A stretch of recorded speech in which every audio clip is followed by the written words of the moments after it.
ит неден пайда болды? Адамның кіндігінен жаралды. Тәңірі тағала адамды топырақтан жаратып, барлық мақұлыққа орынбасарын тамашалауды бұйырды.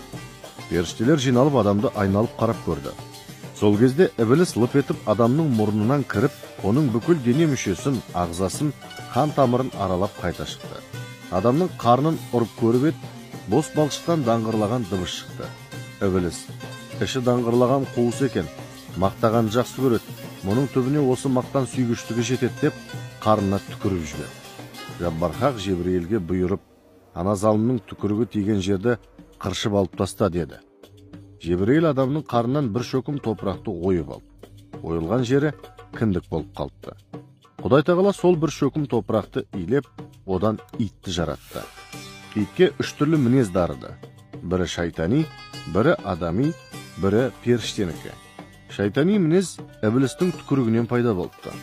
Сондықтан ит өте сезгіш келеді. Күндіз түндеп айырмады. Бірдей білет, бірдей көреді. Арамды да жейді, нәжістен де жиіркенбейді. Құтырса, иесінде қауіп алады. Адами мінез адам атадан жұғыпты. Себебі адамның кіндік топырағынан жаралды. Сондықтан адамды бауыр көреді. Жанашыр жақынына балайды. Еркелейді, қалмайды, ереді. Осы үйдің баласы көп болса екен, балалары болса бет-аузын жалар едім, құйған тамағын жер едім, еркелеп ойнар едім деп тілейді. Сол үшін адамдар итті жақсы көреді. Періште мінез Жебірейілден дарыпты. Ол шайтан түткен жердің топырағын қыршып алды. Сондықтан қожайынын дос көреді. Ас бермесе де кетпейді. Күні-түні егесінің күзетінде. Малын, жанын сақтайды.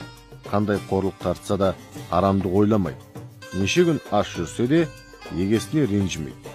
Итке ас берсе, періштелер риза болады екен.